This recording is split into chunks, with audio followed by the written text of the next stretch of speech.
Hey everyone, welcome to school board. और इस channel पे पहली बार ये वीडियो डाल रही हूँ मैं, पहली वीडियो है तो आई वेलकम यू ऑल। और प्लीज़ मेरे नोट्स बनाने के स्टाइल पे बिल्कुल मत जाना, my teaching style will cover up for it. और तुम्हें बहुत अच्छे से समझाने की मैं कोशिश करूँगी। क्वालिटी कंटेंट है वो, मैंने अभी नया नया नोट्स बनाना स्टार्ट करा तो हो सकता है तुम्हें थोड़ा क्लीशे लगे, थोड़ा अजीब लगे, बट मेरे टीचिंग स्टाइल को तुम बिल्कुल हल्के में मत लेना। मैं तुम्हें at the end of this video तुम्हें सब कुछ समझ आ रहा होगा। एकदम आराम से बैठो, कुर्सियों की पेटियाँ बांध के बैठो और आराम से समझो, तुम्हें सब समझ आने वाला है। और उसके बाद चुपचाप ये वीडियो ख़त्म करना, उसके बाद अपनी चुपचाप एनसीईआरटी उठाना, एक रीडिंग मारना और तुम्हें सब कुछ क्रिस्टल क्लियर हो जाएगा।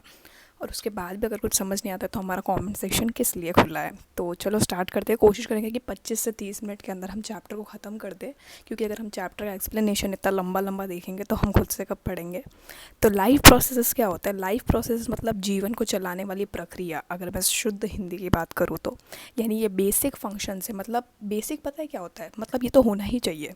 लाइफ प्रोसेस वो फंक्शंस हैं जो तो होने ही चाहिए, मतलब वो आपकी बॉडी में होने ही चाहिए, वरना आपकी बॉडी काम करना बंद कर देगी, आप सांस लेना बंद कर दोगे।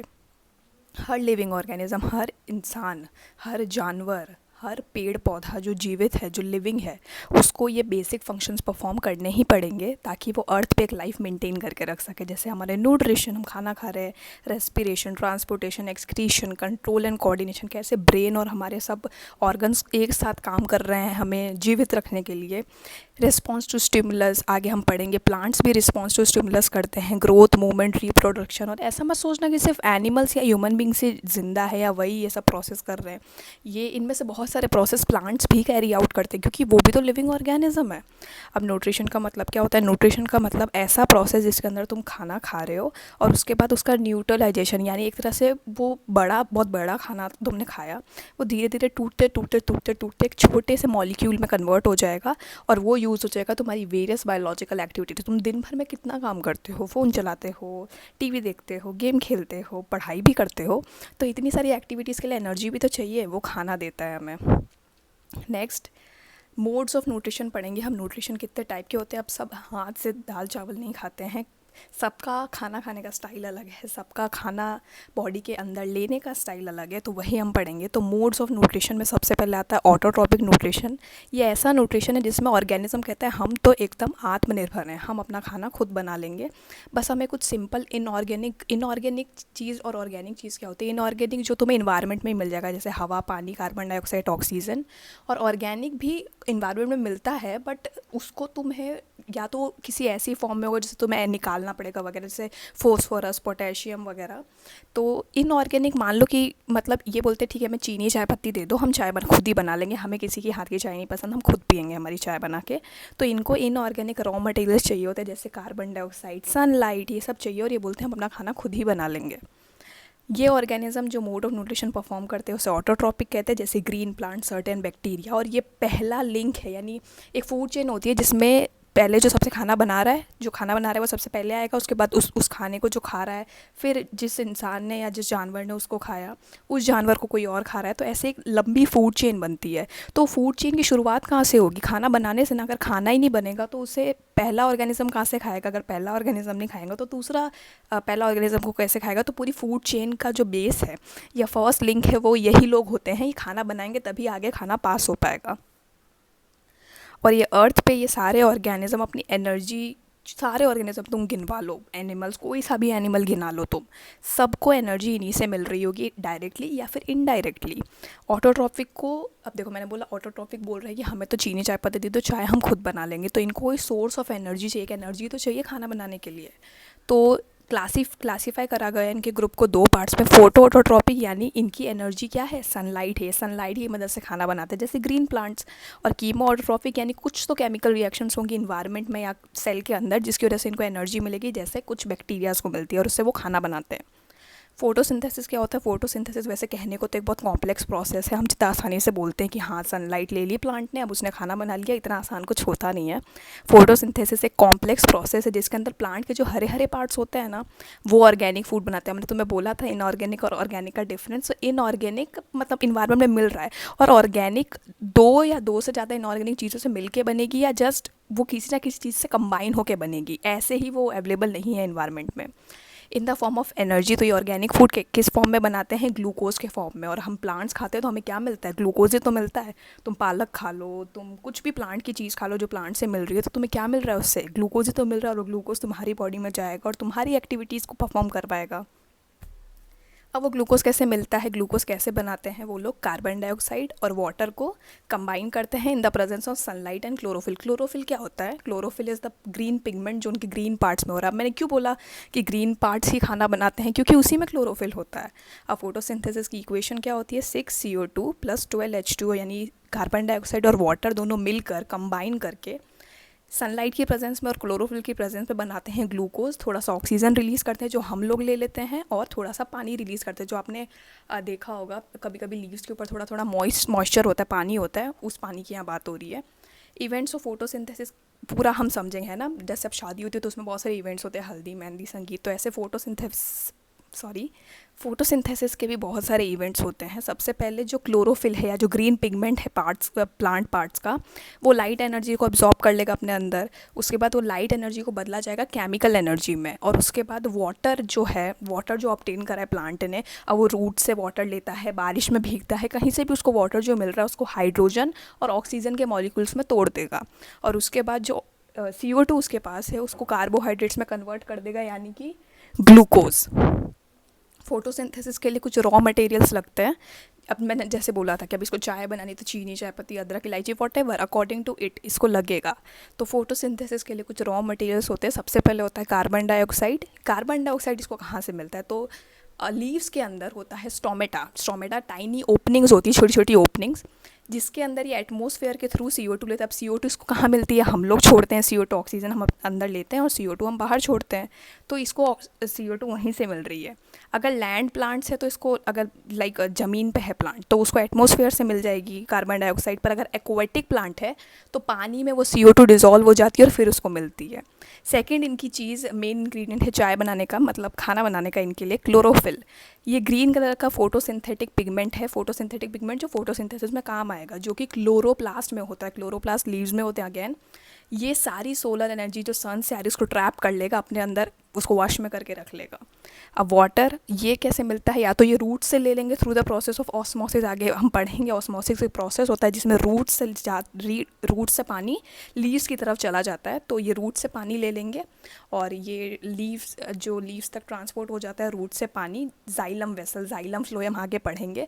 बस ये समझ लो कि जाइलम वो है जो पानी पहुंचा रहा है और फ्लोएम वो है जो खाना पहुंचाता है लीव्स से। अब देखो लीव्स खाना बना रहे हैं तो लीव्स से फ्लोएम लेकर जाएगा, और रूट्स के पास पानी है तो जाइलम वहाँ से पानी लेकर जाएगा, है ना? जहाँ चीज़ बन रही है वहाँ से ये लोग लेकर जाने का काम करते हैं, ट्रांसपोर्ट का काम करते हैं। अब सनलाइट, ये फोटोसिंथेसिस जो चल रहा है ग्रीन प्लांट्स में, इनका मेन सोर्स ऑफ एनर्जी क्या है? सनलाइट ही है। अगर सनलाइट ही नहीं रहेगा, दिन में रात को थोड़ी फोटोसिंथेसिस करते प्लांट्स, दिन में ही तो करते हैं। तो sunlight is the basic and important thing. अब फोटोसिंथेसिस होती कहाँ है? लीव्स के अंदर क्लोरोप्लास्ट होता है, वहाँ होती है, और क्लोरोप्लास्ट के अंदर क्लोरोफिल होता है। तो मेन अगर मैं तुम्हें बोलूँ तो क्लोरोफिल याद रखना, क्लोरोफिल के अंदर फोटोसिंथेसिस होती है। स्टोमेटा क्या होते हैं? स्टोमेटा छोटे छोटे पोर्स होते हैं जो लीव्स के सरफेस पे यानी ऊपर ही ऊपर प्रेजेंट होते हैं, और वो क्या करते हैं? O2 और CO2 का एक्सचेंज करते हैं, यानी ऑक्सीजन को इन्वायरमेंट में भेज देते हैं और CO2 को अंदर ले लेते हैं। और साथ साथ अगर इनको कोई वाटर लॉस करना है, यानी कभी कभी लीव्स के पास ऐसा हो जाता है ना, हमारे पास भी हम कुछ ज़्यादा कोई चीज़ खरीद लेते हैं तो हमें लगता है कि भाई अब इतना सामान तो हमारा वेस्ट है तो हम उसको फेंक देते हैं या बाहर निकाल देते हैं। तो वैसे ही अगर इनके पास वाटर ज़्यादा है या इनको वाटर रिलीज़ करना है, कभी कभी अगर पत्ते को, अगर प्लांट को कूल डाउन भी करना है ना, तो जैसे हमें पसीना निकलता है, उनको भी वो भी पानी लूज़ करने लग जाते हैं। तो अगर लीव्स के सरफेस से जो पानी लॉस हो रहा है थ्रू प्रोसेस ऑफ ट्रांसपीरेशन, तो वो भी स्टोमेटा के थ्रू ही होता है। फोटोसिंथेसिस की ज़रूरत ही क्या, हम जो इतना पढ़ रहे हैं इसकी ज़रूरत ही क्या है फोटोसिंथेसिस की? तो सबसे पहले भाई फूड तो सबको चाहिए, खाना तो सबको खाना है, भूख तो सबको लगती है। तो ये सारी जो आपकी नीड्स है वो फोटोसिंथेसिस तो पूरी कर रहा है। प्लांट खाना नहीं बनाएगा तो आप क्या खाओगे? तो आप तो इनडायरेक्टली उस पर डिपेंडेंट हो ना। तो फोटोसिंथेसिस तो ज़रूरी है। और ग्रीन प्लांट्स फूड चेन में प्रोड्यूसर्स होते हैं, यानी ग्रीन प्लांट्स बड़े बड़े ज़रूरी होते हैं फूड चेन में। फोटोसिंथेसिस से ऑक्सीजन भी बन रही है, और ऑक्सीजन तो हमें चाहिए ना जीने के लिए, ऑक्सीजन तो हमारा अल्टीमेट सोर्स है। फोटोसिंथेसिस खाना भी बनाता है, जिसकी वजह से प्लांट्स में भी ग्रोथ डेवलपमेंट होती है। और अगर फोटोसिंथेसिस से खाना नहीं बनेगा बनाएंगे प्लांट्स, और प्लांट्स का ग्रोथ डेवलपमेंट ही रुक जाएगा, तो हम कैसे खाएंगे, है ना। तो प्लांट्स को ही तो हम खा रहे हैं, कंज्यूम कर रहे हैं, तो प्लांट्स का बढ़ना और डेवलपमेंट तो बहुत ज़रूरी है। अब हेटरोट्रॉपिक न्यूट्रिशन वो मोड ऑफ न्यूट्रिशन है जिसमें ऑर्गेनिज्म खुद का खाना नहीं बना सकता है और दूसरे ऑर्गेनिज्म पे डिपेंड होता है कि भाई मुझे खाना दे दो, मैं तुमसे खाना ऑब्टेन करूँगा। इसमें सबसे पहले आता है सेप्रोट्रॉपिक न्यूट्रिशन। इस टाइप में क्या होता है, ऑर्गेनिज्म अपना खाना डेड और डिकेइंग ऑर्गेनिक मैटर से निकालता है। जैसे कि कोई एनिमल या प्लांट मर गया तो उससे अपना खाना ऑब्टेन कर रहा है, इनका होना भी बहुत ज़रूरी है, वरना तो इन्वायरमेंट में कचरा ही कचरा रहेगा। तो ये साफ़ भी कर रहे हैं एक तरह से उसको। क्या होता है कि कोई भी प्लांट एनिमल मर गया तो उसके अंदर ऑब्वियसली उसकी डेथ हो गई, तो कॉम्प्लेक्स मटेरियल्स उसके अंदर हैं, उसकी पूरी बॉडी में तो कॉम्प्लेक्स मटेरियल्स हैं। तो वो क्या करते हैं, वो कॉम्प्लेक्स मटेरियल्स को बॉडी के बाहर ही तोड़ लेते हैं, और जो सिंपलर सब्सटेंस होते हैं, देखो कॉम्प्लेक्स को सिंपल में बॉडी के बाहर ही बदल लिया और उसके बाद एब्जॉर्ब कर लिया उसको आराम से, क्योंकि इनके पास अपने जैसा डाइजेस्टिव सिस्टम नहीं होता है कि अपन जैसे अपन खाना अंदर लेते फिर अंदर जाके अपना कॉम्प्लेक्स को सिंपल में तोड़ा जा रहा है। अब ये लोग बाहर ही तोड़ देते क्योंकि इनके पास डाइजेस्टिव सिस्टम तो है नहीं। फंजाई जैसे कि ईस्ट, ब्रेड मोल्ड, मशरूम और बहुत सारे बैक्टीरिया इस न्यूट्रिशन को फॉलो करते हैं। अब पैरासिटिक न्यूट्रिशन इस टाइप में क्या होता है, ऑर्गेनिज्म अपना खाना दूसरे अनादर लिविंग ऑर्गेनिज्म से लेता है, यानी उस जिसको कहते हैं होस्ट। ऐसा हम कहते हैं ना, खून चूस लेगा क्या मेरा, खून चूस लेगी क्या मेरा, यानी कि हम होस्ट हैं और वो हमारे सर पे बैठा है और हमसे न्यूट्रिशन ले रहा है, हमारा खून चूस रहा है। तो ये ऑर्गेनिज्म अपना खाना दूसरे लिविंग ऑर्गेनिज्म से लेते हैं, जिसे कहते हैं होस्ट। बिना मारे उसको कोई तकलीफ़ नहीं पहुंचाएंगे, विदाउट किलिंग इट, कोई किलिंग शिलिंग नहीं होने वाली है ना। तो होस्ट पे ही रहेंगे। जैसे हमारे बालों में कभी कभी जुएँ पड़ जाती है, जैसे लाइस कहते हैं, तो वो हम होस्ट हैं उसके, हमसे वो न्यूट्रिशन तो ले रही पर हमें मार थोड़ी रही है, पर नुकसान तो पहुंचा रही है। देखो तो पैरासाइट क्या करता है, फूड और शेल्टर दोनों लेता है होस्ट से, और होस्ट को हार्म यानी नुकसान तो देखो पहुंचता ही है, पर विदाउट किलिंग इट। अब पैरासाइट हमारी या किसी भी होस्ट की बॉडी पे कहाँ पर है, उसके बेसिस पे दो तरह के पैरासाइट्स होते हैं। एक्टोपैरासाइट जो बाहर रहते हैं होस्ट के, जैसे लाइस, लीच, मस्कीटो, कसकटा। एंडोपैरासाइट जो हमारी बॉडी के अंदर जाते हैं, और ये बड़े खतरनाक होते हैं क्योंकि बीमारियां भी कॉज करते हैं, जैसे प्लाज्मोडियम की वजह से मलेरिया हो जाता है, लेishmania की वजह से काला ज़र एक नाम की बीमारी होती है वो हो जाती है, राउंड वॉर्म्स, स्कैरिस टेप वॉर्म हमारे इंटेस्टाइन और पेट में हो जाते हैं, तो उसके वजह से बहुत तकलीफ होती है। होलोजिक न्यूट्रिशन, इसमें क्या होता है, होलोजिक न्यूट्रिशन में पूरा का पूरा कॉम्प्लेक्स फूड आप ले लेते हो अपनी बॉडी के अंदर थ्रू इंजेशन। इंजेशन मतलब खा लिया आपने, वो आपकी बॉडी में गया, जो इंजेस्टेड फूड है वो अब डाइजेस्ट होगा और आपकी बॉडी में ही एब्जॉर्ब हो जाएगा। आपकी बॉडी इतनी एडवांस है, जैसे कि amoeba, human being, herbivorous, carnivorous, omnivorous, सब ऑर्गेनिजम्स यही फॉलो करते हैं। अब अमीबा को बहुत प्रायोरिटी दी है इस चैप्टर में, अमीबा भाई को, क्योंकि हाँ ये प्रायोरिटी वाली चीज़ है, पढ़ना ज़रूरी है। तो अमीबा के अंदर न्यूट्रिशन कैसे होता है, पहली बात तो अमीबा यूनिसेलुलर ऑर्गेनिज्म है, सिर्फ एक सेल होता है इन भैया के पास और कुछ भी नहीं है अपना कहने को। ये फ्रेश वाटर में मिलते हैं और इनमें देखा गया है कि होलोजोइक मोड ऑफ न्यूट्रिशन होता है, यानी माइक्रोस्कोपिक ऑर्गेनिज्म जैसे एल्गी, बैक्टीरिया, इन पे ये फीड कर जाते हैं, इनको ये खाते हैं, इनसे ही न्यूट्रिशन लेते हैं। अब इनका प्रोसेस कैसे होता है, सबसे पहले इंजेशन, यानी जो फूड है इनके पास एक टेम्पररी नहीं, परमानेंट नहीं है। परमानेंट अगर तुम अमीबा को देखोगे तो ये नहीं बोलोगे कि आपने तो बोला था फिंगर लाइक प्रोजेक्शन होती है, फिंगर लाइक प्रोजेक्शन तो हमें दिखी नहीं रही, टेम्पररी होती है। जब उसको खाना अपने अंदर लेना होता है, इंगल्फ करना होता है, तभी वो फिंगर लाइक प्रोजेक्शंस बाहर आते हैं, जिसे सूडोपोडिया कहते हैं, pseudopodia, if I am pronouncing wrong. और इसके अंदर ही वो खाना इंगल्फ कर लेता है और इसके अंदर एक फूड वैक्यूल होती है, उसके अंदर जाके खाना फंस जाता है, ट्रैप हो जाता है। डाइजेशन, अब उस फूड वैक्यूल के अंदर एंजाइम्स रिलीज़ करी जाती है ताकि जो कॉम्प्लेक्स फूड अमीबा भैया ने बाहर से तो लिया है उसको सिंपल फॉर्म्स में तो कन्वर्ट करना पड़ेगा, वरना आपकी बॉडी एब्जॉर्ब कैसे करेगी। हमेशा याद रखना, किसी की भी बॉडी हो वो सिंपल फॉर्म में ही खाना एक्सेप्ट करेगी या एब्जॉर्ब करेगी। कॉम्प्लेक्स फॉर्म कोई इतना भी कोई एकदम परमात्मा टाइप इंसान या कोई जानवर नहीं बना है जो है ना कॉम्प्लेक्स फूड ले और कॉम्प्लेक्स फूड ही एब्जॉर्ब भी कर ले। उसको पहले सिंपल में कन्वर्ट करना पड़ेगा और सॉल्यूबल यानी आपकी बॉडी में घुल जाए। उसके बाद एब्जॉर्प्शन, जो डाइजेस्ट करा गया है फूड उसको फूड वैक्यूल से बाहर निकाला जाता है और साइटोप्लाज्म में भेजा जाता है। साइटोप्लाज्म मेन सेल बॉडी है और वहाँ अमीबा जी अपना सारा एब्जॉर्ब कर लेते हैं। आई गेस यही, अच्छा थोड़ा सा और कॉपी हो गया इधर।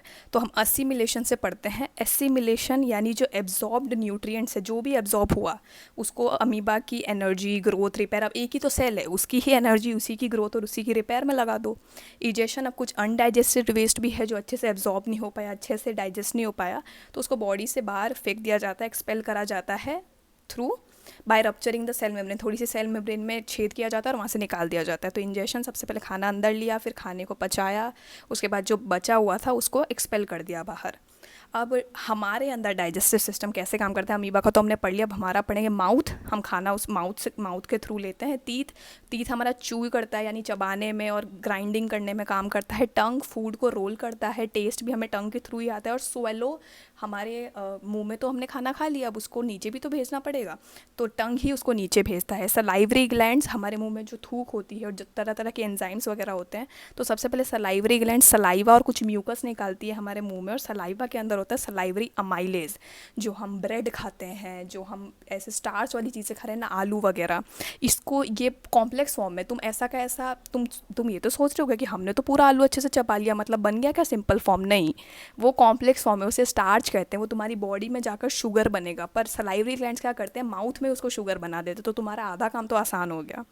इसके बाद ईसोफेगस, तुम्हारा खाना माउथ से स्टमक में जाएगा थ्रू ईसोफेगस। एक लंबी सी पाइप होती है जिसके अंदर पेरिस्टाल्सिस, यानी क्या होगा, कॉन्ट्रैक्शन, लगातार ऐसे कॉन्ट्रैक्शन होगा, रिलैक्सेशन होगा मसल्स का। स्टमक में जाएगा फिर खाना, वहाँ पे गैस्ट्रिक जूस, HCl सब कुछ रिलीज़ होगा, जिससे तुम्हारा खाना आराम से डाइजेस्ट हो जाएगा। अब गैस्ट्रिक जूस क्या सिक्रीट, गैस्ट्रिक जूस कौन सिक्रीट कर रहा है? Gastric gland. स्टमक के अंदर कुछ, जैसे हमने सलाइवरी ग्लैंड्स पढ़ा, वैसे स्टमक में गैस्ट्रिक ग्लैंड्स होती है जो गैस्ट्रिक जूस को सिक्रीट करेगी। और कहाँ प्रेजेंट होती है ये? स्टमक की लाइनिंग पे। देखो, सबसे पहले यहाँ पे हमारी टंग होती है, फिर माउथ जिसको बकल कैविटी भी कहते हैं, फिर ईसोफेगस एक लंबी पाइप, यहाँ गॉल ब्लैडर है, आगे हम पढ़ेंगे, पेनक्रियास भी हम आगे पढ़ेंगे। ये स्टमक है, इसके नीचे स्मॉल इंटेस्टाइन, फिर लार्ज इंटेस्टाइन, एनस जहाँ से सब कुछ बाहर अनडाइजेस्टेड निकल जाता है, और अपेंडिक्स एक वेस्टिजियल टाइप ऑफ ऑर्गन है, यानी इतना काम का होता नहीं है कुछ। ये है ह्यूमन एलिमेंट्री कैनाल। अब ह्यूमंस में न्यूट्रिशन कैसे होता है? ह्यूमन डाइजेस्टिव सिस्टम या एलिमेंट्री कैनाल कह लो, इसमें बहुत सारे ऑर्गन्स होते हैं और बहुत सारे डाइजेस्टिव ग्लैंड्स होते हैं जो ingestion, crushing, digestion, absorption, ejection सब में हेल्प करता है। डाइजेस्टिव सिस्टम को दो पार्ट्स में बांटे। पहला है एलिमेंट्री कैनाल, तो कभी भी ये मत कहना human digestive system is called alimentary canal, कह सकते हैं, पर ज़्यादा सही डेफिनेशन ये होगी कि दो पार्ट्स होते हैं डाइजेस्टिव सिस्टम के। एलिमेंट्री कैनाल जिसमें mouth, oesophagus, stomach, small intestine, large intestine और एनस आता है। और एसोसिएटेड ग्लैंड्स, इनका काम आसान बनाने के लिए, थोड़ा चिकना काम बनाने के लिए, सलाइवरी ग्लैंड्स, लिवर, पैनक्रियाज नाम की ग्लैंड्स है जो तरह तरह के एंजाइम्स और म्यूकस रिलीज़ करेंगे। अब डाइजेस्टिव जूस, कुछ हमारी बॉडी में, पेट में है ना, डाइजेस्टिव जूस पहुँचते हैं, पर बनाता कौन कौन है इनको देखते हैं। सबसे पहले लिवर बाइल जूस बनाता है। बाइल जूस क्या करता है? ये तरह तरह के जूस हैं जो एंड में आपके स्टमक में ही जाने वाले हैं और आपका खाना ही पचाने वाले हैं। तो लिवर बाइल जूस निकालता है। बाइल जूस बड़े बड़े जो फैट ग्लोब्यूल्स है, जो घी तेल आप खा रहे हो, ये कॉम्प्लेक्स फैट है ना, आप उसको छोटे छोटे ग्लोब्यूल्स में, छोटे छोटे मॉलिक्यूल्स में तोड़ते हैं, यानी इमल्सिफिकेशन ऑफ फैट्स, यानी बड़ा सा फैट था उसको छोटे पार्ट में तोड़ दिया ताकि एंजाइम्स उस पर आराम से काम कर सके। तो बेसिकली डाइजेस्टिव जूस जो भी पचाने वाली जूसेस होते हैं, इनका काम क्या होता है कि बड़े बड़े मॉलिक्यूल्स को छोटे मॉलिक्यूल्स में तोड़ दो और उसके बाद एंजाइम्स उन पर आराम से काम कर लेगी। पेनक्रियाज पेनक्रियाटिक जूस बनाता है जिसके अंदर पेनक्रियाटिक अमाइलेज होता है जो कि अगेन स्टार्च को तोड़ता है। हमने सलाइवरी ग्लैंड से भी पढ़ा कि उसमें सलाइवरी अमाइलेज होता है जो अगेन स्टार्च को शुगर में तोड़ता है। साथ साथ पेनक्रियाज ट्रिप्सिन निकालता है जो प्रोटीन को डाइजेस्ट करता है, और लाइपेज निकालता है जो इमल्सिफाइड फैट्स। अब लिवर ने फैट को इमल्सिफाई तो कर दिया है, पर इसको और भी आगे तोड़ना है, तो लाइपेज उसमें काम आता है। स्टमक गैस्ट्रिक जूस निकालता है जिसके अंदर हाइड्रोक्लोरिक एसिड होता है, HCl, जो एक एसिडिक मीडियम बनाता है। इसलिए कभी कभी एसिडिटी हो जाती है ना, तो यही HCl स्टमक से ऊपर आने लग जाता है, हार्ट वाले एरिया में, तुम बोलते हैं हार्ट बर्न टाइप हो रहा है, तो हाइड्रोक्लोरिक एसिड एक एसिडिक मीडियम बना देता है, यानी लो pH, जो कि बहुत ज़रूरी है। एंजाइम अधिकतर तभी काम करती है जब उनको एक सूटेबल pH, एक ढंग का pH मिलेगा, तभी एंजाइम काम करेगी। तो पेप्सिन को काम करने के लिए बहुत कम pH, यानी कम pH मतलब एसिडिक, हाई pH मतलब बेसिक, तो कम pH चाहिए होता है। और साथ साथ अगर खाने के साथ कोई हार्मफुल बैक्टीरिया आपने खा लिया, आप टीवी देखते देखते खा रहे हो और आपकी थाली में कोई बैक्टीरिया आ गया, आपने उसको भी खा लिया साथ में, तो ये उसको भी मारने में हेल्प करेगा। पेप्सिन क्या करता है? प्रोटीन्स को तोड़ता है। ट्रिप्सिन प्रोटीन को डाइजेस्ट करता है और पेप्सिन प्रोटीन्स को तोड़ता है ना। ट्रिप्सिन एक डाइजेस्टिव जूस था, कंफ्यूज मत होना, जूस और एंजाइम्स में डिफरेंस होती है। जूस खाने को तोड़ देते हैं ताकि एंजाइम उस पर अच्छे से काम कर सके। म्यूकस क्या होती है? अब देखो स्टमक के अंदर, तो सोचो कि यार इतना एसिड रिलीज़ हो रहा है, मेरा तो स्टमक ही जल जाएगा अंदर से, तो ऐसा कुछ नहीं होता है। म्यूकस इसमें हमारी बहुत मदद करता है। स्टमक की जो इनर लाइनिंग होती है ना, तो HCl कहीं उसको कोरोज ना कर दे या खदाड़ ना दे, इसलिए एक म्यूकस की लाइनिंग होती है। अब स्मॉल इंटेस्टाइन एक बहुत लंबा कॉइल यानी ऐसे घुंघराला सा पार्ट है एलिमेंट्री कनाल का, जहाँ पूरा डाइजेशन और एब्जॉर्प्शन हो जाता है खाने का, लगभग सारा हो जाता है। सारे सीक्रीशंस, लिवर से जो बाइल निकल रहा था, पैनक्रियास से जो पैनक्रियाटिक जूस निकल रहा था, सब हमारे स्मॉल इंटेस्टाइन में पहुंच जाएगा, क्योंकि मेन डाइजेशन और एब्जॉर्प्शन का काम तो यहीं हो रहा है। हम तो यूँ ही कहते हैं कि पेट खाना पचा रहा है, मेन पचाने का काम तो इधर हो रहा है। अब जितनी भी स्मॉल इंटेस्टाइन में एंजाइम्स है, ये फूड का कंप्लीट डाइजेशन कर देगी। कार्बोहाइड्रेट्स ग्लूकोज में चला जाएगा, कन्वर्ट हो जाएगा। फैट्स फैटी एसिड और ग्लिसरॉल में टूट जाएंगे, और प्रोटीन्स अमाइनो एसिड में। अब ये जैसा सोच लो, कार्बोहाइड्रेट, फैट्स, प्रोटीन सब बड़े बड़े भाई हैं, और ये इनके छोटे छोटे भाई हैं जिनमें टूट जाते हैं। अब लार्ज इंटेस्टाइन क्या होता है? लार्ज इंटेस्टाइन जितना भी एक्सेस वाटर या मिट है, तो कुछ अनडाइजेस्टेड फूड भी होता है जो पच नहीं पाता है, तो उसमें से जो एक्सेस यानी एक्स्ट्रा वाटर या मिनरल्स हैं वो एब्जॉर्ब हो जाते हैं लार्ज इंटेस्टाइन में। तो इससे क्या होता है कि सॉलिड वेस्ट यानी फीसेस जिसे हम कहते हैं, एक्स्ट्रा वेस्ट जो होता है वो हमारी बॉडी से निकल जाता है। अब रेक्टम क्या करता है? टेम्पररली, यानी जब तक हमें ऐसा अर्ज नहीं लग रहा है कि हमें वॉशरूम जाना चाहिए, ये सारा फीकल मैटर स्टोर करके रखता है, और जब ये वेस्ट तब तक होल्ड करके रखेगा जब तक एक्सक्रीट करने के लिए वो वेस्ट तैयार नहीं है, यानी बाहर निकलने के लिए तैयार नहीं है। एनस डाइजेस्टिव ट्रैक्ट का एंड होता है और एकदम ओपनिंग जैसा होता है, जहाँ से आपका वेस्ट मटेरियल रिमूव हो जाता है। रेस्पिरेशन क्या होता है? रेस्पिरेशन एक फिनोमिनन है, नेचुरल चीज़ें होती ही है, जिसके अंदर आप एनर्जी को रिलीज़ करते हो by oxidation of organic molecules. आपकी बॉडी में कुछ ऑर्गेनिक मॉलिक्यूल्स आए, खाया आपने खाना, ऑर्गेनिक खाना खाया, उससे कुछ एनर्जी रिलीज़ होगी, और वो एनर्जी यूज़ हो जाएगी आपकी बॉडी में रेस्पिरेशन के थ्रू। अगर वो ऑर्गेनिक मॉलिक्यूल नहीं टूटा, अगर उसका ऑक्सीडेशन नहीं हुआ, तो आपका सेल उसको यूज़ भी नहीं कर पाएगा। अब याद रखना, सेल को भी सिंपल फॉर्म में एनर्जी चाहिए, उसको कॉम्प्लेक्स फॉर्म नहीं चाहिए कि एकदम आपने उसके सर पे लाके पटक दिया, नहीं, उसको सिंपल से सिंपल फॉर्म चाहिए एब्जॉर्ब करने के लिए, और वो ऑक्सीडेशन का काम करता है रेस्पिरेशन। इसकी कुछ इक्वेशन होती है, आपने खाना खाया, आपकी बॉडी में ऑक्सीजन आई, उन दोनों ने रिएक्ट किया तो कार्बन डाइऑक्साइड बनी जो आप बाहर निकाल दोगे, कुछ वाटर रिलीज़ होता है, और कुछ एनर्जी रिलीज़ होती है एटीपी के फॉर्म में। एटीपी मतलब एडिनोसाइन ट्राइफॉस्फेट। एटीपी होती है सेल की एनर्जी करेंसी, यानी सेल का मान लो एक तरह से पैसा है, अगर ये नहीं रहेगा तो सेल का काम ही नहीं चलेगा। तो दिस इज़ वेरी इंपॉर्टेंट। तो एटीपी बहुत ज़रूरी होता है।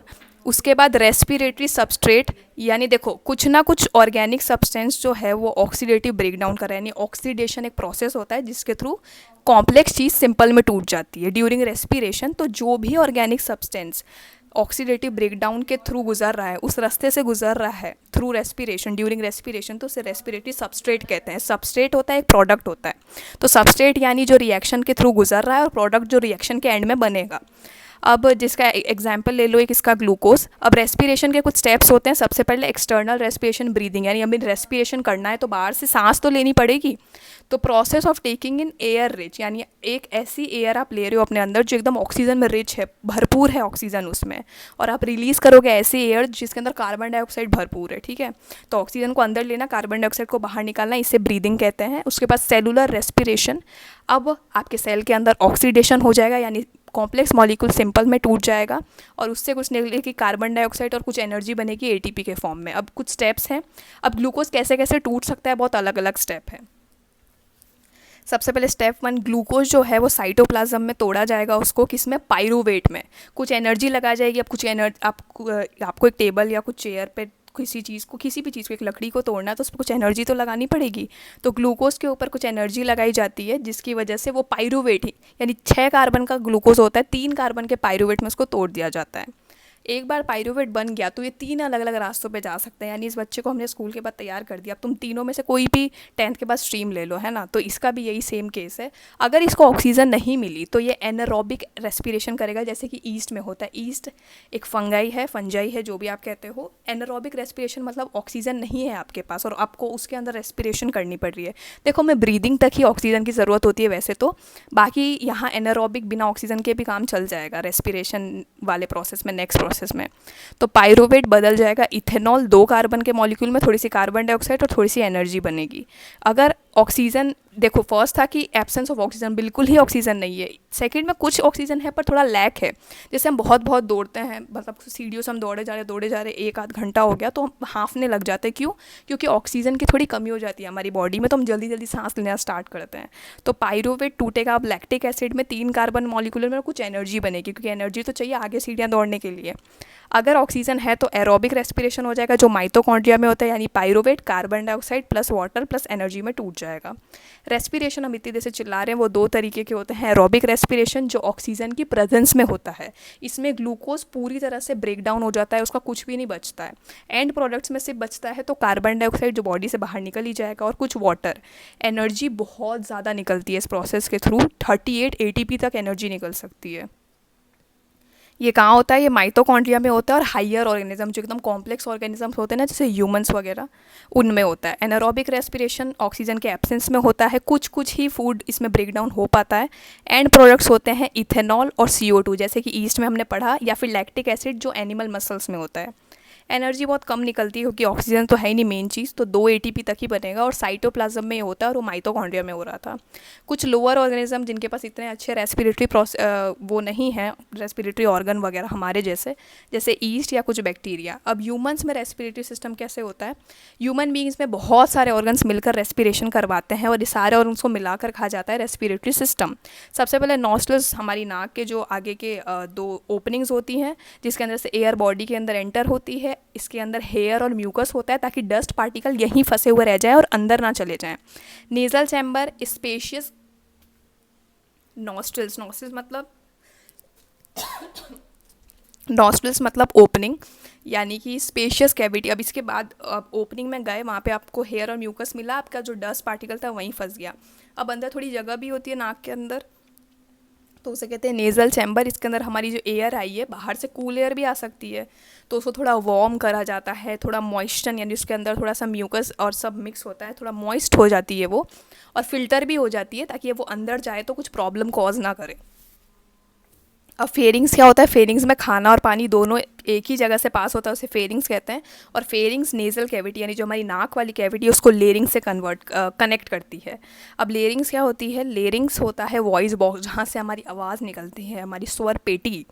इसमें क्या होता है? साउंड प्रोडक्शन होता है, साउंड बनता है, और यहीं से एयर भी हमारी पास हो जाती है। फेरिंग्स के बाद 2 अलग अलग पाथवे हो जाते हैं, फूड के लिए अलग, एयर के लिए अलग। अब एपिग्लॉटिस क्या होता है? लेरिंग्स के जस्ट ऊपर एक फ्लैप होता है, एक ढक्कन जैसा मान लो, वो जो क्या करता है, विंड पाइप में कहीं आपके फूड पाइप का सामान ना चला जाए। 2 पाइप्स मैंने बताई, फूड पाइप जिसमें खाना जाएगा, विंड पाइप जिसमें एयर जाएगी। तो कहीं आप बातें करते करते खाना खा रहे हो और गलती से आपकी विंड पाइप में खाना ना चला जाए, जिसकी वजह से आपको खांसी ना आ जाए, तो उसके लिए एक ढक्कन होता है इन दोनों के बीच में। ट्रेकिया को विंड पाइप भी कहते हैं, स्ट्रेट ट्यूब है, इसके साइड में रिंग्स होती है जो कार्टिलेज की बनी होती है, और ये एयर को लंग्स तक पहुंचाने का काम करती है। ब्रोंकाई क्या होती है? ट्रेकिया जो है आगे जाके 2 ब्रोंकाई में डिवाइड हो जाता है, मतलब ऐसा मान लो एक पेड़ है और वो ब्रांचेस में डिवाइड होता ही जा रहा है। तो ट्रेकिया है, 2 ब्रोंकाई में डिवाइड हो गया, एक ब्रोंकाई एक लंग में जाएगी, दूसरी वाली दूसरे लंग में जाएगी। 2 लंग है हमारे पास, 2 फेफड़े, तो दोनों में एक एक ब्रोंकाई जाता है, और एयर ले जाता है अपने अपने लंग्स में, ठीक है। अब ब्रोंकियोल्स क्या होता है? ये उससे भी पतली पतली डंडियाँ हैं, है ना। ब्रोंकाई से और पतली पतली फाइन ब्रांचेस निकल गई जो लंग्स के अंदर जाएगी। इनके अंदर छोटे छोटे एयर सैक्स होते हैं जिनको एल्वुलाई कहते हैं, और ये सैक या गुच्छे या पाउच लाइक स्ट्रक्चर एल्वुलाई, यही मेन काम करते हैं लंग्स का। लंग्स क्या होते हैं? स्पॉन्जी ऑर्गन्स होते हैं, जहाँ पे गैसेस एक्सचेंज होती है, यानी O2 अंदर आती है, CO2 बाहर जाती है। इसके अंदर मिलियंस ऑफ एल्वुलाई होते हैं। एल्वुलाई ही मेन सरफेस है जहाँ पे गैशियस एक्सचेंज होगा, यानी ऑक्सीजन और CO2 एक्सचेंज होते रहते हैं। सबसे पहले हमारा नेज़ल पैसेज था, यानी यहाँ से सांस अंदर जाएगी, फिर माउथ कैविटी आएगी, फिर यहाँ पर एक नेज़ल कैविटी आएगी। नेज़ल कैविटी थोड़ी ऊपर होती है, वैसे नाक के तरफ होती है। फिर होता है फेरिंग्स, और उसके बाद लंग्स नहीं होते हैं, एक्चुअली थोड़ा टाइपिंग मिस्टेक या कुछ हो गया है, तो 2 लंग्स होते हैं। अब जो क्या होगा, जो आपका ब्रोंकाई था, ये जो ऊपर था, जो कार्टिलेज वाली रिंग कैसे ट्रेकिया कहते हैं, वो 2 ब्रोंकाई में डिवाइड होगा। ब्रोंकाई आगे जाके ब्रोंकियोल्स में डिवाइड हो जाएगा। रेब्स हमें पता ही है जो हमारे लंग्स को प्रोटेक्ट करते हो। डायफ्राम एक नीचे, यू शेप्ड का, डोम शेप्ड का एक स्ट्रक्चर होता है। ह्यूमन रेस्पिरेटरी सिस्टम है ये। अब ब्रीदिंग हम कैसे करते हैं, तो हमारी ब्रीदिंग दो चीज़ों से कंट्रोल है। पहली बात डाइफ्राम, जो मैंने आपको बताया डोम शेप का स्ट्रक्चर, ये होता है डाइफ्राम। और इंटरकोस्टल मसल्स, यानी लंग्स के अंदर, रिब्स और लंग्स के बीच में कुछ मसल्स होती है जिसे इंटरकोस्टल मसल कहते हैं। अब डाइफ्राम क्या होता है, डोम शेप्ड का मस्कुलर मेम्ब्रेन है, ऑब्वियसली मसल से बना होगा। जो थोरेसिक कैविटी, देखो थोरेसिक कैविटी क्या होगा, जहाँ अपने लंग्स थे, और एब्डोमिनल कैविटी डाइफ्राम के नीचे वाला एरिया, यानी एब्डोमिन हमारी। तो इन दोनों को डिवाइड करता है, सेपरेट करता है। सबसे पहले इनहेलेशन, जब हम सांस लेते तो हमने देखा होगा हमारा जो चेस्ट है, चेस्ट कैविटी, वो थोड़ा सा फूलने लग जाता है क्योंकि हम सांस अंदर ले रहे हैं ना। रिब्स जो होते हैं वो बाहर की तरफ आने लग जाते हैं, डाइफ्राम एकदम फ्लैट हो जाता है ताकि ज़्यादा से ज़्यादा एयर अंदर आ जाए। अब हमारी जो वॉल्यूम है लंग्स की, जो हमारे फेफड़े हैं वो भी बोलते हैं, हाँ दिखा, मैं भी अपना दम दिखाता हूँ, तो वॉल्यूम है लंग्स की वो भी बढ़ने लग जाती है और एयर लंग्स के अंदर चला जाता है। एक्सहेलेशन, जब हवा सांस बाहर निकलती है तो थोरेसिक कैविटी एकदम छोटी सी हो जाती है, क्योंकि कोई चीज़ बाहर निकाली है ना। टूथपेस्ट में जब एकदम एंड का जो टूथपेस्ट बचा होता है तो उसको कॉन्ट्रैक्ट करना पड़ता है ना, दबाना पड़ता है ताकि टूथपेस्ट बाहर आ सके। तो वैसे ही थोरेसिक कैविटी कॉन्ट्रैक्ट होती है, एकदम दब जाती है, सिकुड़ जाती है। रिब्स भी थोड़े अंदर की तरफ आ जाते हैं, डाइफ्राम वापस जैसी डोम शेप की है वैसी हो जाती है, और वॉल्यूम लंग्स की कम हो जाती है और एयर बाहर निकल जाती है। कि कहीं से भी कोई एयर या कुछ पास करवाना है तो उस चीज़ की वॉल्यूम कम कर दो। ब्रीदिंग और रेस्पिरेशन के बीच में डिफरेंस क्या होता है, ब्रीदिंग मतलब आपने ऑक्सीजन अंदर ली और कार्बन डाइऑक्साइड सिंपली बाहर फेंक दिया लंग्स के, सिंपल ब्रीदिंग। ब्रीदिंग है वॉलेंट्री प्रोसेस है, यानी अपने कंट्रोल में होता है। आप चाहो तो अपनी सांस रोक भी सकते हो, आप चाहो तो सांस ले भी सकते हो। ये लंग्स में होता है और इसके अंदर कोई भी एनर्जी प्रोडक्शन नहीं होता है ना। ब्रीदिंग के टाइम पे कोई एनर्जी प्रोडक्शन नहीं होता है क्योंकि सिंपली आप ऑक्सीजन अंदर ले रहे हो, CO2 बाहर छोड़ रहे हो, तो क्या एनर्जी प्रोडक्शन होगा। ये सेल के बाहर होता है और इसमें कोई भी एंजाइम इन्वॉल्व नहीं होती है। रेस्पिरेशन मेन चीज़ है, एकदम इंपॉर्टेंट चीज़ है। इसके अंदर क्या होता है, ग्लूकोज को तोड़ा जाता है ताकि कुछ एनर्जी मिल सके। ग्लूकोज जो खाना आपने खाया उसको तोड़ा जाता है थ्रू ऑक्सीडेशन। ये इन्वॉलेंट्री प्रोसेस है, जैसे जैसे आप खाना खाते रहोगे हमेशा कुछ ना कुछ ग्लूकोज तो आपकी बॉडी में रहता ही है, वरना तो आप कैसे ज़िंदा रहोगे। वो टूटा जाता है, एनर्जी बनती जाती है, एनर्जी कंज्यूम होती जाती है। तो इनवॉलेंट्री प्रोसेस है, आपके कंट्रोल में नहीं है। सारे ही सेल्स में होता है क्योंकि सारे सेल्स को एनर्जी चाहिए भाई। एनर्जी ATP के फॉर्म में रिलीज होती है और ये सेल के अंदर होता है ना, वो सेल के बाहर हो रहा था। इसमें बहुत सारी एंजाइम्स इन्वॉल्व होती है। अब ट्रांसपोर्टेशन एक ऐसा प्रोसेस है। ट्रांसपोर्टेशन मतलब किसी चीज़ को कहीं से कहीं पहुंचाना, तो वो सर्कुलेटरी ऑर्गन्स करेंगे। सर्कुलेटरी यानी कोई चीज़ सर्कुलेट करेंगे। सर्कुलेटरी सिस्टम एक ऑर्गन सिस्टम है जो सर्कुलेट करता है, यानी घुमाता है और ट्रांसपोर्ट करता है न्यूट्रिएंट्स, ऑक्सीजन। अब अपने न्यूट्रिएंट अब देखो सारे न्यूट्रिएंट आपके एक जगह हैं, ऑक्सीजन आपके लंग्स में आके रह गए, तो ये बाकी सब सेल तक कैसे जाएंगे, तो सर्कुलेटरी सिस्टम के थ्रू जाएंगे। हॉर्मोन्स, ब्लड सेल्स, सब कुछ ये ट्रांसपोर्ट करते हैं। अब इनका फीचर्स क्या है, ह्यूमन सर्कुलेटरी सिस्टम में ब्लड वेसल्स होते हैं, ब्लड, हार्ट, लिम्फ, ये सब होता है। ब्लड दो लूप से जाते हैं, पहला होता है ऑक्सीजनेटेड और दूसरा होता है डीऑक्सीजनेटेड। ऑक्सीजनेटेड मतलब एकदम ब्लड रेड कलर जिसमें बहुत सारा ऑक्सीजन है, जो आपके सारे सेल्स तड़प रहे हैं कि भाई हमें ये ऑक्सीजनेटेड ब्लड दे दो। दूसरा होता है डीऑक्सीडेटेड ब्लड, थोड़ा सा ब्लैकिश टाइप का होता है, ब्राउनिश टाइप का, इसमें बिल्कुल भी ऑक्सीजन नहीं है और ये एक तरह से वेस्ट टाइप ऑफ ब्लड है और इसको आपको वापस लंग्स के पास भेजना पड़ेगा कि भाई इसमें थोड़ी ऑक्सीजन डाल दे यार। अब दो तरह के सर्कुलेशन हो रहे हैं तो इसे डबल सर्कुलेशन कहते हैं। ये ह्यूमंस में होता है। हमारे ह्यूमन हार्ट में 4 चेम्बर्स होते हैं, 2 ऑरिकल्स और 2 वेंट्रिकल्स। हमारे जो सर्कुलेटरी सिस्टम है उसके अंदर ब्लड वेसल्स का एक पूरा नेटवर्क है, एक पूरा जाल जैसा है जो सब्सटेंस को ट्रांसपोर्ट करता है। मेन फंक्शन क्या है, ऑक्सीजनेटेड ब्लड। मेन फंक्शन पता है क्या है सर्कुलेटरी सिस्टम का, जो ब्लड है जिसके अंदर बहुत सारा ऑक्सीजन है, जो न्यूट्रिएंट, जो खाना आपने पचाया है वो हर पार्ट तक पहुँचे बॉडी के, है ना। हर घर तक हम बिजली पहुँचाएंगे उस तरह से हर पार्ट में पहुँचे, और जितना भी वेस्ट मटेरियल हर सेल आपका प्रोड्यूस कर रहा है वो आप बाहर निकाल दो बॉडी से। अब ब्लड सेल्स 3 तरह की होती है, रेड ब्लड सेल, RBC, जिनके अंदर हीमोग्लोबिन होता है। हीमोग्लोबिन एक पार्टिकल है जिसके अंदर ऑक्सीजन होती है, ठीक है, और वो ऑक्सीजन सब जगह पहुँचती है। बाय कॉन्केव यानी थोड़े से कॉन्केव, ऐसे गुफा टाइप के शेप के होते हैं ये, है ना, और न्यूक्लियस इनके पास नहीं होता है। वाइट ब्लड सेल इन्फेक्शन से लड़ते हैं, पैथोजन को एकदम डिस्ट्रॉय कर देते हैं, आपके कोई भी आई बॉडी में बीमारी और एकदम तबाह कर देंगे उसको ये। RBC से बड़े होते हैं और इनके पास न्यूक्लियस भी होता है। प्लेटलेट्स या थ्रोम्बोसाइट्स, जो कहीं चोट लग गई या वहाँ से खून बाहर जा रहा है बाहर, उसको रोकेगा कौन, थ्रोम्बोसाइट्स रोकेंगे। वहाँ क्लॉट टाइप का, एक थक्के टाइप का बन जाता है, तो help in blood clotting. Irregular होते हैं वैसे ही शेप में और सबसे छोटे होते हैं पर सबसे काम के भी है। अब हमारे और सर्कुलेटरी सिस्टम में और भी पार्ट होते हैं। सबसे पहले आर्टरीज, ए से याद रखना अवे, ठीक है, अवे मतलब दूर ले जाना, और वेन्स के वी से याद रखना वापस ला रहे हैं। तो आर्टरीज मतलब हार्ट से दूर ले जा रहे हैं ब्लड को, इनके पास ऑक्सीजनेटेड ब्लड होता है, यानी हार्ट एकदम हमारा ऑक्सीजन से भरपूर ब्लड देगा और कहेगा जाओ मेरे सारे बच्चों में बांट दो, मेरे सारे सेल्स को दे दो। सिर्फ एक पल्मोनरी आर्टरी होती है, ये डी ऑक्सीजनेटेड ब्लड लाती है, तो एक्सेप्शन याद रखना। इनके बहुत थिक और इलास्टिक वॉल्स होते हैं। अब भाई इतना भारी काम कर रहे हैं तो थोड़ी भारी मजबूती भी तो देनी पड़ेगी। इनके अंदर बहुत हाई प्रेशर में ब्लड फ्लो होता है, क्योंकि भाई सब सेल्स भूखे हैं ऑक्सीजनेटेड ब्लड के लिए, और एकदम फुल प्रेशर में आता है। इनके अंदर कोई वॉल्स नहीं होती। वॉल्स मतलब होता है कि कोई चीज़ रोकने वाली। अब भाई इतना महत्वपूर्ण काम करने जा रहे हैं, इतना इंपॉर्टेंट काम करने जा रहे हैं, इनको कोई रोकेगा क्या? वेन्स ब्लड के तरफ खून लेके जाते हैं। वेन्स वो होती है जो हमें हाथ में आराम से दिख जाती है, बड़ा ऑब्सेशन होता है हमें ताकि बाहर आ जाए हमारी वेन्स कैसे भी, है ना। तो वेन्स जो होती है वो हार्ट के टूवर्ड्स खून लेकर जाती है। इनके अंदर डी ऑक्सीजनेटेड ब्लड होता है, इसलिए हमारी वेन्स ब्लू कलर की या ग्रीन कलर की हमें दिखती है। तो इसके अंदर भी एक एक्सेप्शन है, उसमें पल्मोनरी आर्टरी, इसमें पल्मोनरी वेन। तो ये डी ऑक्सीडेटेड ब्लड इसमें बिल्कुल मतलब सेल्स जो बेकार एकदम वेस्ट निकाल के दे देते हैं ब्लड, वो हमारे वेन्स लेकर जाते हैं हार्ट के पास वापस कि भाई इसके अंदर थोड़ा ऑक्सीजन डाल दे। इनके पास थिन वॉल्स ही होती है क्योंकि लो प्रेशर होता है, कोई इतने तेज प्रेशर में ये नहीं आ रहा है। और इनके अंदर वॉल्व भी होती है ताकि पीछे वापस खून ना आ जाए, बैक फ्लो ना हो जाए खून का। कैपिलरीज आर्टरीज और वेन्स को कनेक्ट करती है। एक सेल ही होता है इनके अंदर, ठीक है, वन सेल थिक सेल्स होती है, थिक वॉल्स होती है। ये गैसेज पतली होती है, इनकी वॉल्स को इतनी भी थिक नहीं होती, तो गैसेज न्यूट्रिएंट सबका एक्सचेंज ये अलाउ कर देते हैं। अब ह्यूमन हार्ट एक मस्कुलर ऑर्गन है जो ब्लड को पंप करता है थ्रू सर्कुलेटरी सिस्टम। इसका हमारी मुट्ठी जितना साइज़ होता है। इसके अंदर ये एक मेम्ब्रेन से पूरा प्रोटेक्टेड होता है, जिसे पेरिकार्डियम कहते हैं। हार्ट के अंदर 4 चेंबर है ताकि ऑक्सीजन रिच ब्लड और कार्बन डाइऑक्साइड यानी ऑक्सीजनेटेड और डी ऑक्सीजनेटेड ब्लड एक दूसरे में घुल ना जाए। 2 ऑरिकल्स होती है लेफ्ट एंड राइट, और 2 वेंट्रिकल्स होती है left and right. Auricles upper chamber, heart के ऊपर तरफ जो चेंबर्स होते हैं 2 वो होती है, पतली वॉल होती है, और रिसीविंग चेंबर्स यानी इनके अंदर ही सारा ऑक्सीजन आता है। और वेंट्रिकल्स लोअर चेंबर होती है, थोड़ी थिक वॉल होती है क्योंकि हार्ट की लास्ट चेंबर है तो थोड़ा प्रेशर इस पर ज़्यादा होता है कि सारा बच्चा कुचा यहीं आ रहा है। और डिस्ट्रीब्यूटिंग चेंबर की तरह ये काम करते हैं, यानी बाकी सेल्स को ये बांटेंगे चीज़ें। तो ये है एओर्टा, ठीक है, एक मेन है जहाँ से सारा ऑक्सीजन रिच ब्लड या ऑक्सीजन आएगी, है ना। उसके बाद ये है पल्मोनरी आर्टरीज, पल्मोनरी वेन्स। ये वेना कावा है, वेना कावा ब्लू कलर का होता है, इसमें कलर नहीं दिखा रहा है, ठीक है। और यहाँ सेप्टम है।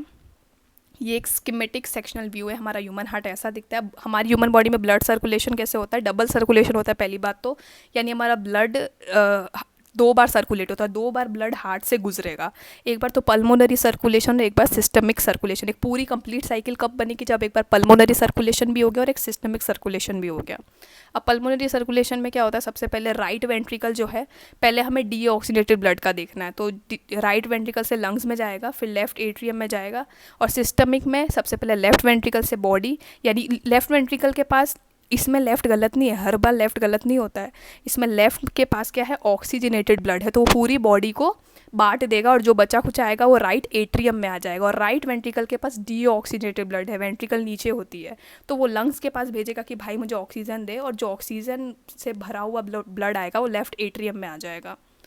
अब कुछ स्टेप्स होती है। सबसे पहले लंग्स से एकदम ताज़ा ताज़ा ऑक्सीजनेटेड ब्लड आएगा लेफ्ट एट्रियम में, लेफ्ट एट्रियम से लेफ्ट वेंट्रिकल में जाएगा, लेफ्ट वेंट्रिकल से एओर्टा जो हमने पढ़ा बहुत बड़ी आर्टरी होती है, इससे पूरी बॉडी में भेजा जाएगा। पूरी बॉडी से डीऑक्सीडेटेड ब्लड हमारे पास आएगा, पूरा वेस्ट वाला ब्लड, वो राइट एट्रियम में जाएगा, राइट एट्रियम से राइट वेंट्रिकल में जाएगा, राइट वेंट्रिकल से पल्मोनरी आर्टरी में जाएगा। पल्मोनरी जहाँ नाम आ जाए ना, मतलब लंग्स की बात हो रही है, तो पल्मोनरी आर्टरी में जाएगा, वहाँ से लंग्स में जाएगा, ठीक है। कुछ वॉल्स होती है इनके बीच में, लेफ्ट एट्रियम और लेफ्ट वेंट्रिकल का ब्लड इधर उधर ना हो जाए, ठीक है, तो उसके बीच में एक वॉल्व होती है जिसे मित्रल वॉल्व कहते हैं, और ट्राइकस्पिड वॉल्व होती है राइट एट्रियम और राइट वेंट्रिकल के बीच में। एओर्टिक मतलब लेफ्ट वेंट्रिकल और एओर्टा के बीच की बात हो रही है, और पल्मोनरी मतलब राइट वेंट्रिकल और पल्मोनरी आर्टरी। ये इतना एओर्टिक पल्मोनरी तो कोई नहीं पूछेगा, पर वॉल्स 2 होती है, मिट्रल और ट्राइकस्पिड, याद रखना। अब लास्ट है ह्यूमन एक्सक्रीटरी सिस्टम। इसके अंदर kidney, ureter, urinary bladder, urethra, यानी सारा वेस्ट आपकी बॉडी से बाहर निकालेंगे। किडनी एक्सक्रीटरी ऑर्गन्स होते हैं जो नाइट्रोजनस वेस्ट फिल्टर करते हैं, जैसे यूरिया हमारी बॉडी के लिए बहुत हार्मफुल है, अगर ज़्यादा टाइम के लिए रह गया तो उसको बाहर निकालने का काम किडनी करती है, फिल्टर करने का काम वो करेगी किडनी। यूरेटर ऐसी ट्यूब है जो किडनी से लेकर यूरिनरी ब्लेडर तक उस यूरिया को लेकर जाएंगे, और यूरिनरी ब्लेडर आपके यूरिन को टेम्परली स्टोर करेगा, जब तक आपको अर्ज नहीं लगेगी कि भाई अब तो वॉशरूम जाना ही पड़ेगा, तब तक ये स्टोर करके रखेगा और यूरेथ्रा से आपका यूरिन बॉडी के बाहर रिलीज हो जाएगा। एक्सक्रीशन एक ऐसा प्रोसेस है जिसकी आपकी बॉडी में देखो मेटाबॉलिक वेस्ट होता है, यानी आपकी बॉडी में बहुत तरह तरह के हज़ार तरह के प्रोसेस हो रहे हैं, तो उसमें कुछ वेस्ट भी निकलता है। अब आपने कोई आर्ट एंड क्राफ्ट किया तो आपका कुछ वेस्ट निकलेगा, कोई भी आप काम करो तो कुछ तो वेस्ट निकलेगा, तो उस वेस्ट को बॉडी से निकालना बहुत ज़रूरी होता है, स्पेशली नाइट्रोजनस वेस्ट जैसे यूरिया को। तो यूरिन कैसे बनता है, 3 मेन स्टेप होते हैं। सबसे पहले ग्लोमेरुलर फिल्ट्रेशन। ग्लोमेरुलर फिल्ट्रेशन में क्या होता है, जितने भी आपके नाइट्रोजनस वेस्टेज हैं, जितने भी वेस्ट हैं उनका फिल्ट्रेशन हो जाएगा। ग्लूकोज, वाटर, अमीनो एसिड सब ब्लड से इधर ही आता है बोमेंस कैप्सूल में। नेफ्रॉन एक यूनिट होती है किडनी की, जैसे हमने एल्वुलाई पढ़ा लंग्स का, वैसे ही नेफ्रॉन किडनी में होती है, जो बोमेंस कैप्सूल में सब कुछ भेज देगी और इनका फिल्ट्रेशन हो जाएगा, तो उसे कहते हैं glomerular filtration. Water, glucose, amino acids, urea सब इस फिल्टर के थ्रू पास हो जाएंगे। ट्यूबुलर रीअब्जॉर्प्शन, अब इसको लगेगा कि यार इसमें तो मैंने सभी पास कर दिए, इसमें तो काम की चीज़ें भी निकल गई होगी, तो कुछ यूज़फुल सब्सटेंस को वापस रीअब्जॉर्ब कर लिया जाता है, यानी वहाँ थोड़ी थोड़ी नेफ्रॉन के आसपास ही कटोरे जैसा होता है बोमेंस कैप्सूल, उस कटोरे के नीचे थोड़ी छोटी छोटी ब्लड कैपिलरीज होती है जो काम का सामान वापस से रीअब्जॉर्ब कर ले, जैसे ग्लूकोज, वाटर, सम सॉल्ट्स, इन सब का रीअब्जॉर्प्शन हो जाता है। उसके बाद ट्यूबुलर सिक्रीशन। अब इसके बाद इनको लगता है कि भाई ये तो एकदम अनवांटेड है, तो उसको एक ट्यूब में आगे भेज देते हैं और कहते हैं इसको तो बाहर फेंक दो। अब सारी जो चीज़ें हैं वो एक कलेक्टिंग डक्ट, यानी कलेक्टिंग डक्ट के बाद सीधा उनको बाहर फेंक दिया जाता है। कलेक्टिंग डक्ट में जाके कलेक्ट हो जाएंगे और फाइनल यूरिन कलेक्टिंग डक्ट में कलेक्ट होने के बाद ब्लैडर के पास भेज दिया जाएगा थ्रू यूरेटर। यूरेटर लंबी लंबी पाइपलाइंस टाइप होती है। सबसे पहले यूरिन 3 स्टेप्स में बनता है। ग्लोमेरुलर फिल्ट्रेशन, पहले सब कुछ फिल्टर हो जाएगा, फिर इनको अफसोस होगा कि यार हमने काम की चीज़ें भी फिल्टर कर दी होगी, तो उसको वापस से रीअब्जॉर्ब कर लेंगे और उसके बाद जो बच्चा कुचा रहेगा उसे सीक्रेट कर देंगे। अब यूरिन के अंदर, हमारे यूरिन की तरह कभी सोचा है हमने? बस सोचा है येलो कलर का होता है, येलो कलर का होता है। क्या होता है उसके अंदर? 95% वाटर और 5% सिर्फ वेस्ट होता है, क्योंकि उस 5% वेस्ट को घुलने के लिए 95% वाटर चाहिए। तो ऑस्मोट, इसलिए कहते हैं ज़्यादा पानी पियो, ज़्यादा वेस्ट निकलेगा बॉडी में से डिजॉल्व होके। ऑस्मोटिक रेगुलेशन, हमारे अंदर बॉडी फ्लूइड्स है जिनको मेंटेन करना बहुत ज़रूरी है। होम्योस्टेसिस, यानी उनको एक तापमान में या एक स्टेबिलिटी मेंटेन करना बहुत ज़रूरी है, तो वो इसके थ्रू होता है। ये सारे सॉल्यूट्स का डिफ्यूजन करता है, यानी कुछ सॉल्यूट्स वाटर है, इन सबको डिफ्यूज़ करना, बॉडी से बाहर निकलना या सेल से बाहर निकलना बड़ा इंपॉर्टेंट होता है। सेमी परमिएबल मेम्ब्रेन के थ्रू ये निकलता है, ऐसी मेम्ब्रेन जो कुछ चीज़ों को बाहर जाने देगी, कुछ चीज़ों को नहीं जाने देगी। किडनी हमारे ब्लड का ऑस्मोटिक प्रेशर भी मेंटेन करके रखती है थ्रू फिल्ट्रेशन एंड प्यूरिफिकेशन। ठीक है, ये हमारी किडनी है, 2 किडनी होती है, वेना कावा यहाँ पर भी पहुँच गई, यहाँ ब्लैडर से हमारा निकल जाएगा ना। ये एक नेफ्रॉन है, ट्यूबुलर, ये पूरा ट्यूब वाला पार्ट है, ऊपर बोमेंस कैप्सूल होगी, ये कलेक्टिंग डक्ट है, यहाँ से यूरिन बाहर हो जाएगा। प्लांट्स के अंदर भी लाइफ प्रोसेसेस होते हैं, तो प्लांट्स के अंदर बहुत सारे लाइफ प्रोसेस होते हैं ह्यूमंस की तरह, जैसे फोटोसिंथेसिस, रेस्पिरेशन, ट्रांसपोर्टेशन, एक्सक्रीशन, है ना। फोटोसिंथेसिस वो प्रोसेस जिससे ग्रीन प्लांट्स खाना बना रहे थे, सनलाइट, कार्बन डाइऑक्साइड, वाटर की मदद से। रेस्पिरेशन भी प्लांट्स में होता है और पूरे टाइम होता है, और उसी वजह से उनके अंदर एनर्जी भी रिलीज होती है, तो ये मत सोचना प्लांट सांस नहीं लेते। ट्रांसपोर्टेशन भी होता है, जाइलम जिससे पानी ट्रांसपोर्ट होता है और फ्लोएम जिससे खाना ट्रांसपोर्ट होता है। और एक्सक्रीशन भी होता है, इनके अंदर भी वेस्ट बनता है भाई स्टोमेटा से। ठीक है, गैशियस वेस्ट जो होता है, गैस जितनी भी एक्स्ट्रा निकलती है वो स्टोमेटा से रिलीज़ हो जाती है। और लीव्स में स्टोरेज भी होता है, सॉलिड वेस्ट भी इनका होता है। तो यहाँ तक ही था, बहुत बहुत थैंक यू भाई वीडियो देखने के लिए। मेरी पहली वीडियो थी, अगर तुम लोग अच्छे से देखिए तुमने यहाँ तक, तो मुझे बड़ा मोटिवेशन यही मिल जाएगा। ठीक है, नोट्स थोड़े से अगर बच्चों वाले या क्लीशे लगे तो please I am sorry, but I tried my best. Video थोड़ी सी लंबी हो गई, 5-6 मिनट, तो आई एम सॉरी, क्योंकि भाई मेरे को बिल्कुल भी टाइम का अंदाज़ा नहीं था। मैं सिर्फ पढ़ाई जा रही थी, मुझे ऐसा था चैप्टर कंप्लीट हो जाए अच्छे से। तो अच्छी लगी हो, देखो तुम, मैं इम्प्रूव करूँगी ऑब्वियसली। अब मैंने स्टार्ट कर दिया तो मैं इम्प्रूव तो करूँगी। तो ठीक है, तुमने यहाँ तक देखी तो प्लीज़ चैनल को सब्सक्राइब कर देना। मेरे को एक अच्छा बेस दिखेगा तो मुझे अच्छा लगेगा कि हाँ लोग देख रहे हैं। Thank you so much. अपने दोस्तों को प्लीज़ रिकमेंड करना, ये मत सोचना कि मैं क्यों भेजूँ, उसको भेज देना यार, मेरा थोड़ा भला हो जाएगा। Thank you so much.